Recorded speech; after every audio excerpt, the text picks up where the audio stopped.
Hi, everybody, to this YouTube channel. I'm Bob Belderbos. I'm here with Jim Hodapp.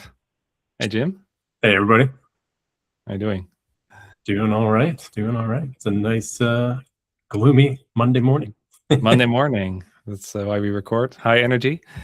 And we're here to combine our superpowers, right? Python and Rust. And we want to talk a bit why those two, but maybe we first introduce ourselves. I can go first. So I'm Bob Belderbos. I'm a Pythonista using Python for over 14 years. And I love it. It's a great language, prototyping. But recently, or not so recently, I think 2 years ago, I discovered Rust. And it's a whole different thing. Compiled language, stricter, but you can write really performant code and also safer, more robust code. Since then, I'm hooked. I'm still learning, of course, a lot from Jim here, who has way more Rust experience than me. But yeah, we see the Rust in the Python ecosystem, UV, Rough, Polar, Pydantic. So it's hard to not be curious about it.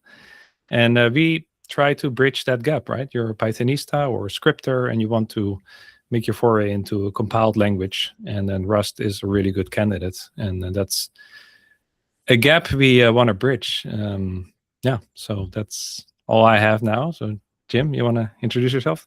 Yeah. Hey, Jim Hodapp. I'm based out of Chicago, and I do Rust-based coaching and general software engineering career transition and other kinds of supportive coaching. I have been working with Rust-like languages, so C and C++ for most of my career, better part of 25 years. And back in 2020, I discovered Rust at a recommendation of a colleague at the time who was working with it. And I've been, happy with C++ for a while, but a few things that were bugging me.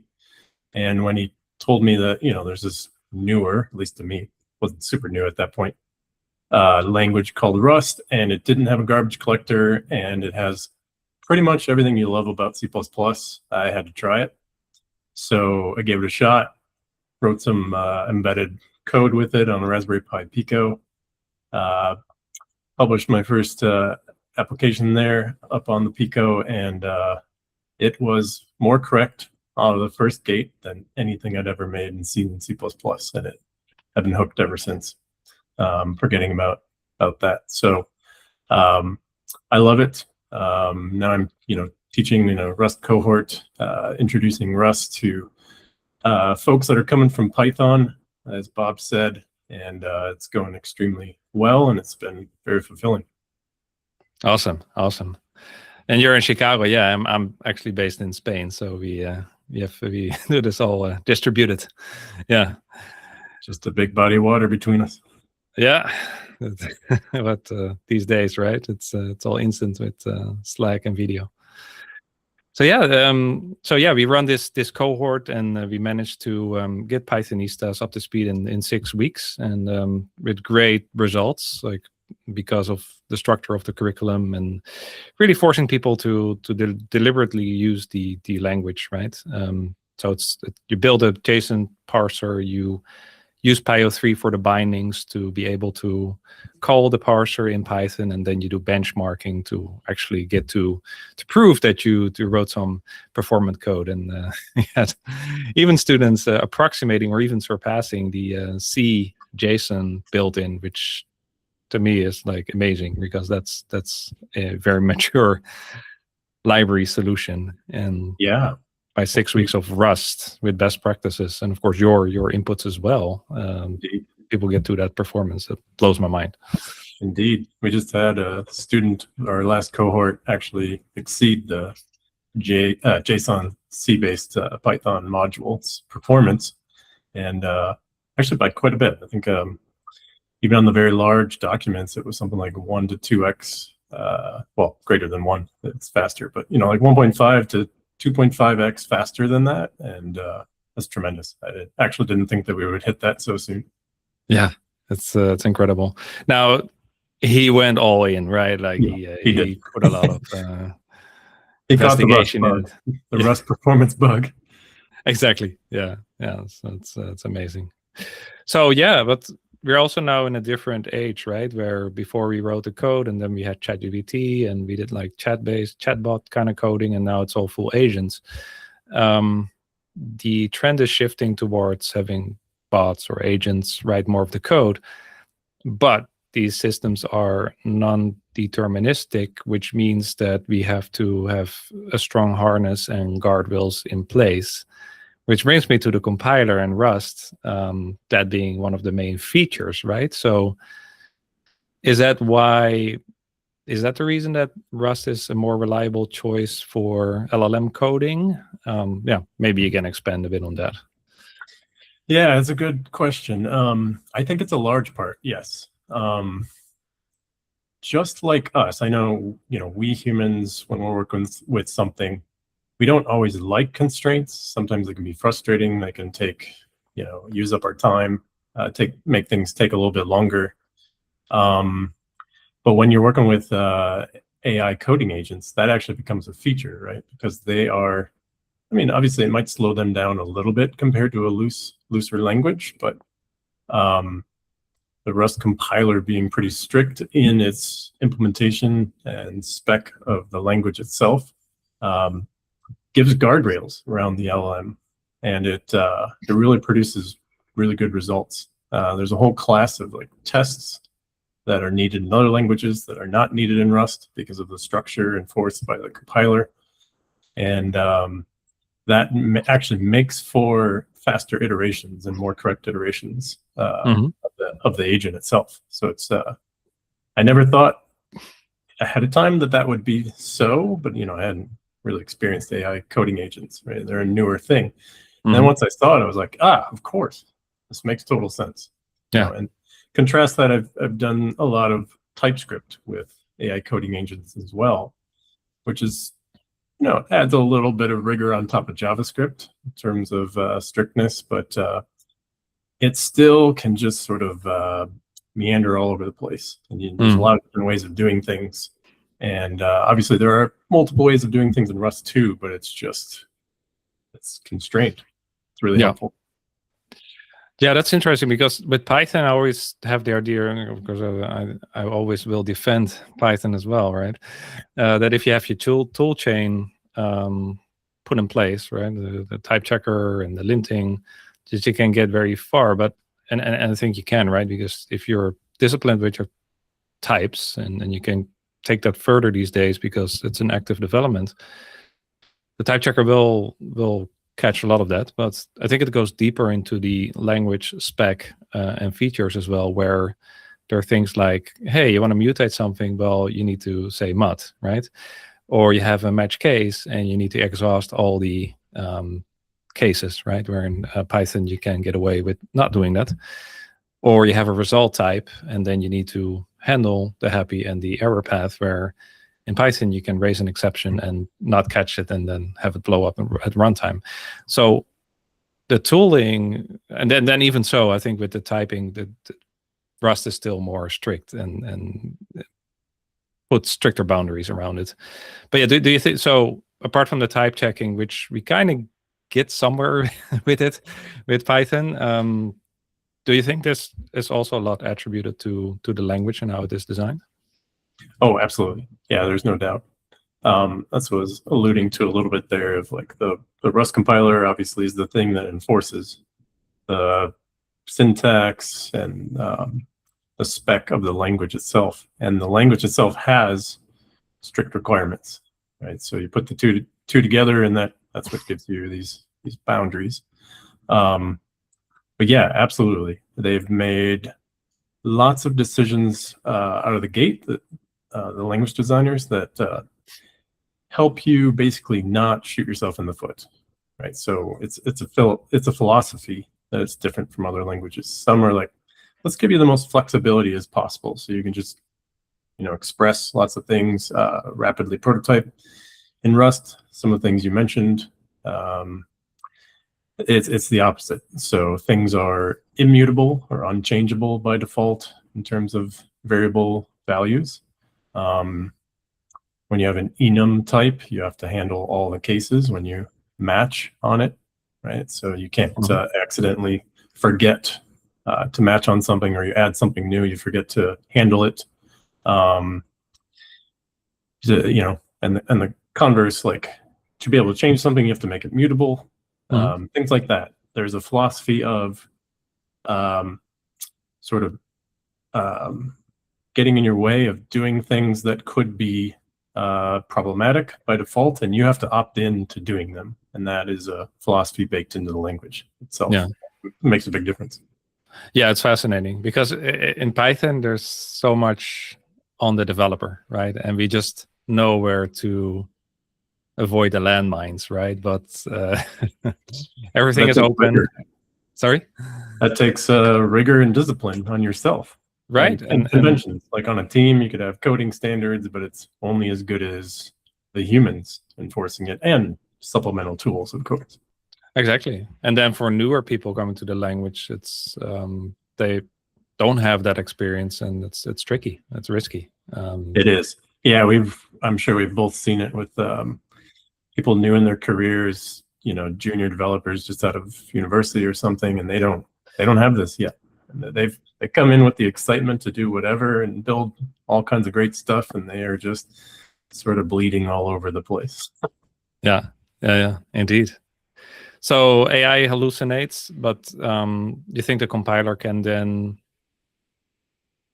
circumvent most of that? I think it also comes down to having the proper design skills and experience, right, as a developer, that regardless of the compiler. Indeed. It'll prevent certain things, certain levels of things. So it's not always going to, obviously it depends on your model too that you're using, and right, as things continue to get better, this may change. But today, I notice when I work with Claude Code, for example,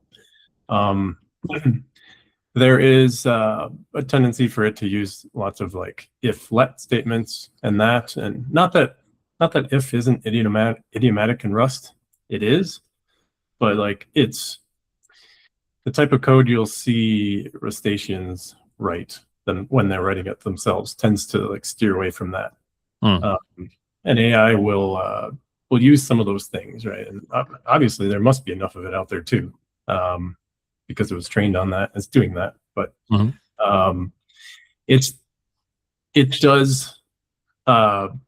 it uses specific code that's different than humans would. So somebody that's really mature in Rust might use more functional style programming, might use more declarative type of patterns, and steer away from this procedural type, right, which looks more like C. That's really mature Rust. And you can get some of that with AI coding agents. You can. But it will use the language, no matter what it is, to just get more correctness at runtime via compile time, right? So just in the structure of the language and the strictness, than some other languages. And that's just the nature of Rust. So it can't express something otherwise, basically. Yeah. There's nuance in that, of course. Yeah. So one thing we had, as a Pythonista, I had to pick up was managing memory, right? And I'm still learning that. And in Python, of course, we don't have that because there's a garbage collector, so it's all abstracted away for us, right? The garbage collector determines when things go out of scope, and we can just happily write Python. But what I didn't expect, and what was one of the gains, was that now when using Rust, I'm way more aware about the data flow, right? What is in scope, out of scope. I need to manage that, right? But so I thought when I went into it, like, yet another thing to learn, right? The syntax is not enough by itself. But that actually made me a better programmer, right? Because I'm more aware where data lives, how it's mutated, and when it goes out of scope.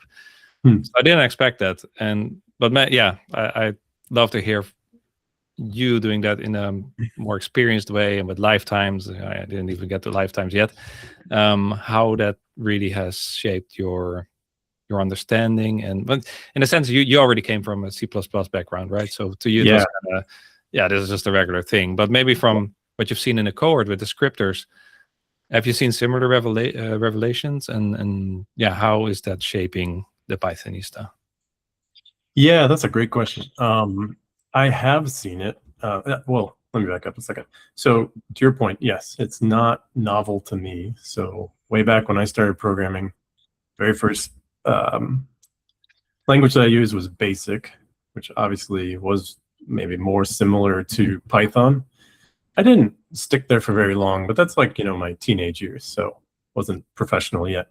But I quickly then got into C and C++, which has the same kind of thing. It's not exactly the same, right? It doesn't have the borrow checker. It's one of Rust's main features that's different than C and C++.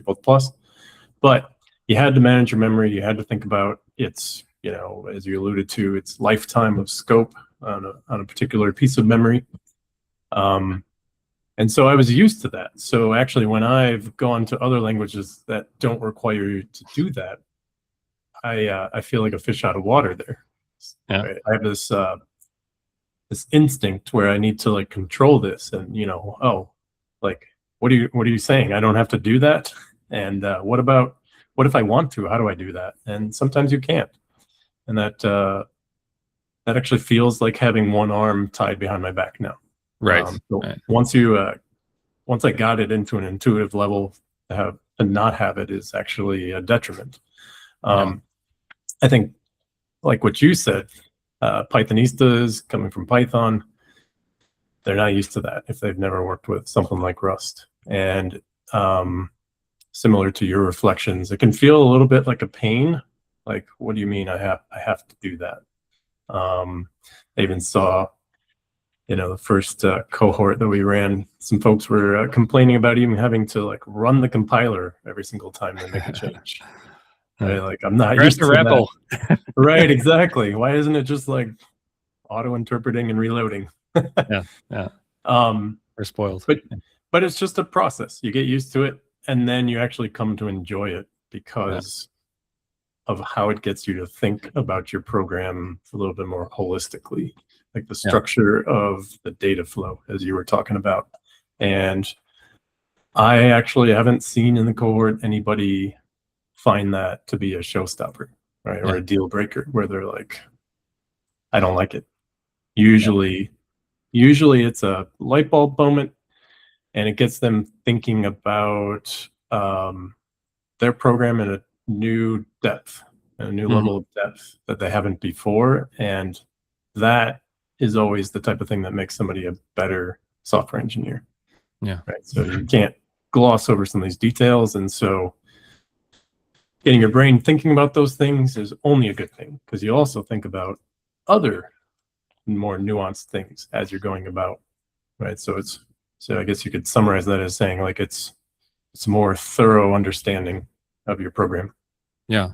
It's kind of also inevitable to write performant code, right? Which is often the reason we go to Rust. It's almost like you have this 400 euros expense every month, and you don't know really why, but you just pay it because it's an abstraction and I'm comfortable. But you coming from C++ and with the hand behind your back, you're saying, yeah, why do I have that expense, right?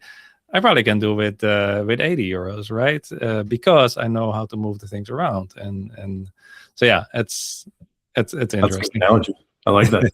Yeah, that's a perfect analogy. Yeah, why do I pay all time? Yeah. Yep. What am I getting for my 400 euros? Yeah, we don't. I mean, the average Pythonista doesn't care about it. I mean, probably the people at the C Python level, they look closer into that, right? Right. But not your. To your point, though, you don't always have to care. So there is some nuance there, and that is why Python serves the role that it does. So I think actually having both tools in your toolbox, so to speak, having the experience and comfort in both is a strength.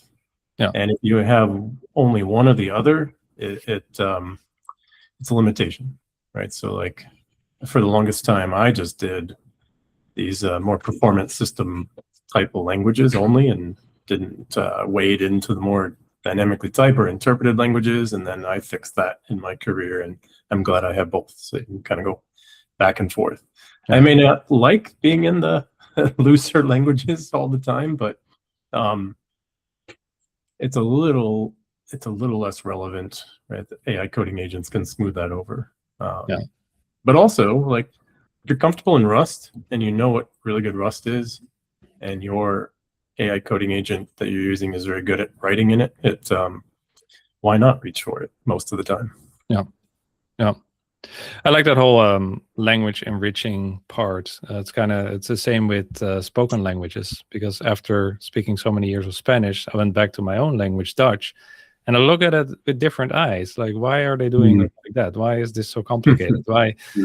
Now I can see why Dutch is actually difficult to learn, because I got the perspective of other languages, right? And it makes you more inquisitive and critical of your own language. Great point. I really like that. Yep. Now, we didn't prepare for this question, but I'm going to ask it nonetheless. Last week, somebody said, like, well, Go is a great language as well. And I could actually pick it up in a weekend because syntactically, it's not that difficult. So, yeah, actually, I'm blanking. But if we talk about because Go is a compiled language, right? If we talk about other compiled languages. It is. And supposedly, they're easy to pick up. Why Rust then still? I would say Go is a great language, and it's very popular in web-based application backends. It's not super pervasive everywhere, but it is continuing to be like a great language that a lot of engineers enjoy. But I would still say Rust has an edge over Go. It is stricter. Go, I would put somewhere in between Python and Rust in its strictness. Okay. And one of its main advantages is also a very simple language. And I know the language designers, one of their philosophies is to, I don't know if they have a hard, fast rule that they'll never introduce new keywords, but they've kept the full set of keywords to a very small list. Whereas Rust is a little bit more expansive, not terribly. But for me, the reason, because I did consider Go as being that C++ replacement. But for me, the garbage collector is a deal breaker. That's the main reason. Part of the reason is because, I am in the embedded software world too. So okay, right. I need something that doesn't have any external runtime dependencies for that. Right. And so that led me to get comfortable with Rust. And then I saw, it's also great when you're outside of limited pieces of hardware too, like computers with tons of memory. Like once you get comfortable with it, it can expand across the whole set, right? I use it everywhere. But no, Go is a real strong contender, and it's very stable and it's very good. And you could make the argument, and maybe it is one I will make here, that you could have Python, Go, and Rust in your toolbox, and that would cover almost every use case. Yeah, nice. Something to aspire towards. Yep. Yeah. Yep. Nice. What I also really like about Rust is the tooling, right? Cargo. And, me too. Most people are on board with UV, I would assume and hope. And then you realize that a lot of UV's design is actually cargo, right? Because Charlie Marsh is a big fan of Rust, and yeah. I mean, they put a lot of their own work in that, of course, but UV is very similar to cargo, right? And when I started to learn Rust, I really liked cargo. It made so much sense, and it's a perfect tool. Swiss Army knife, right? And it is nice interface. So I'm not sure how that is with Go.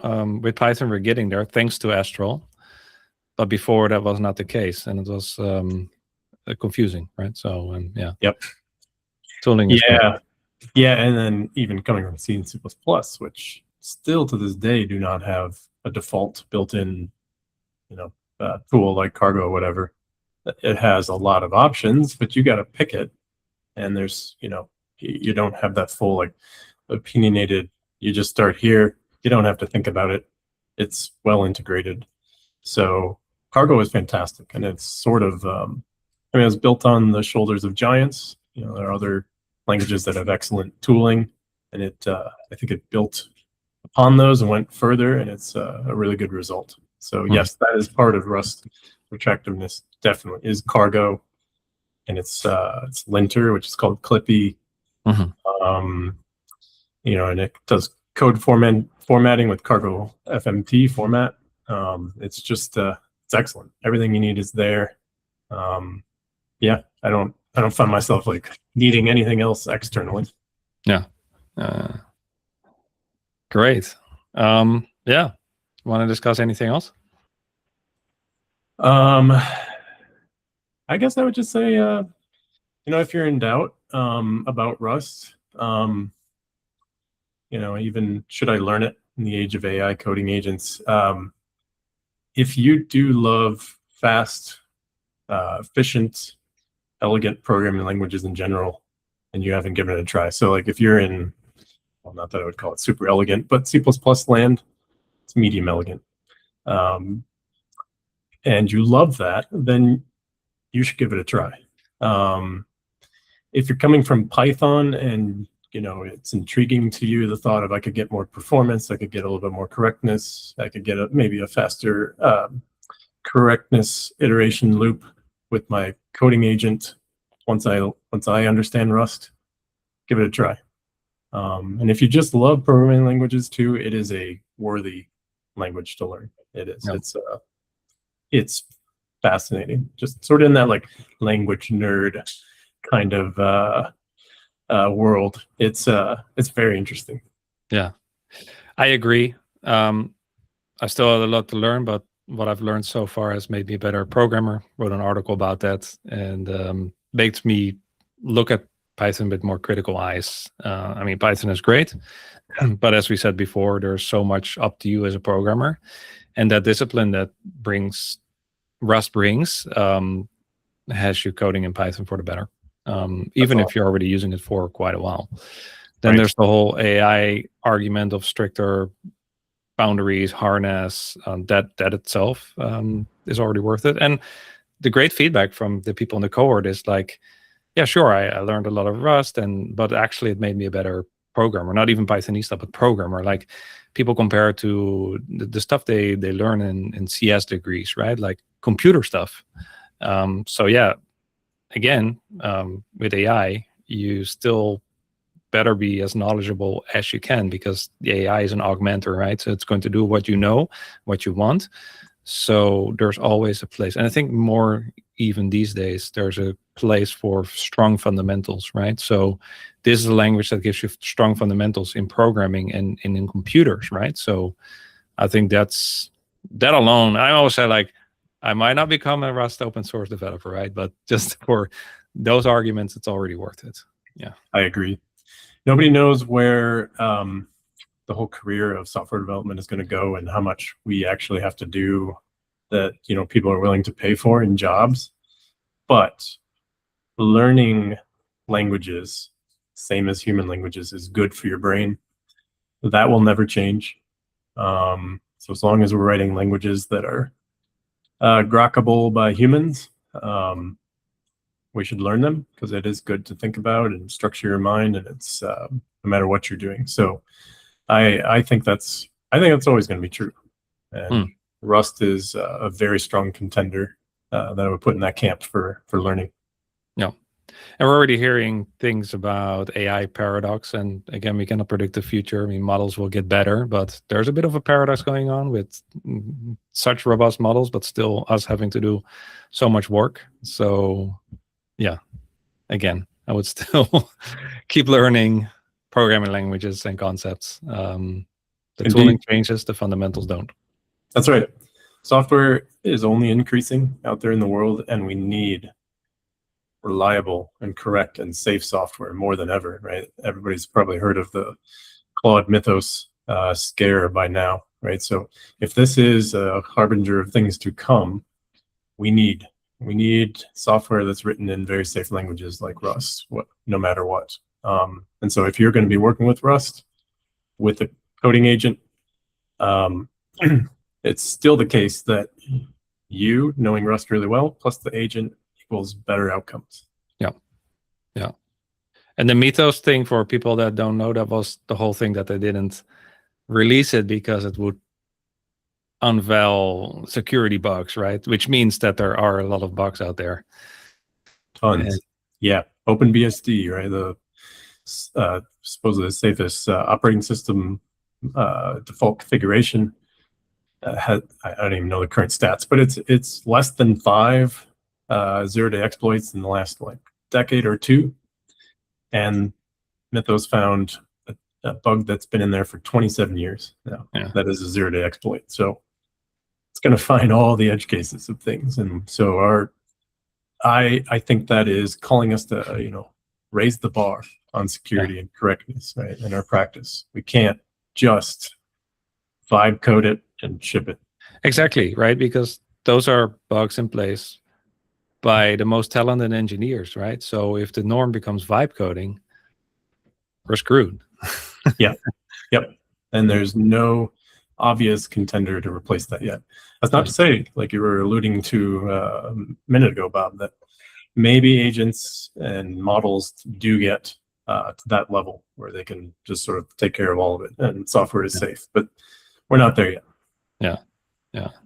Well, and even then, I think it's still a human practice of communicating with the stakeholders and coming up with some design and solution, right? Like unless the AI bots are going to also talk with the stakeholders. I don't know, but right. But there's still this human developer in the middle. Yeah, absolutely. Time to come, at least. Yeah. Software is a human craft for humans, right? It doesn't exist for anything else. So I say embrace that as long as you can. Yeah, and we're going a bit over, but the whole thing now, the divide between craftsmanship and builders is also interesting, right? Like there's a group of people, a lot of vibe coding, they just want to build stuff, and some of my mind is there, like I want to get results and stuff, but there's also that inherent craftsmanship of caring about the code and taking, if it takes longer, that's fine, because I'm investing in reducing the technical debt, right? And it's interesting how we have these two camps now. That's right.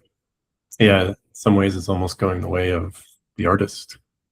Yeah. And you can do art for commercial reasons, and you can do art for craftsmanship, sculpting, painting, whatever, because it's important to you. Yeah. We're no different. We're humans. I've always called software development more of a craft than a science. And I still believe in that. I agree. And that's a nice way to wrap it up. So great awesome to be chatting today. And people, if you're interested in Rust, reach out to Jim and myself, and we have plenty of resources and things to help you get there faster. So yeah, where can folks find more info about the Rust cohort if they're interested? Yeah, we have an aptly named domain, right? scripter2rust.com. Right. That's right. That's the home. And if you want to warm up exercises, you can also go to rustplatform.com. Somebody just did all the exercise there. They're 60, and he was super well prepared to go into the cohort. So, but the cohort, you can start from scratch, but realistically, some people like to have a bit of a warm up, and the exercises are great for that. Yeah, it is helpful. Yeah, please come join us. We'd love to have you in a future cohort. Me too. My alarm went off. But yeah, great to meet you. And we'll produce some more videos on more concrete topics soon. Looking forward to it. Me too.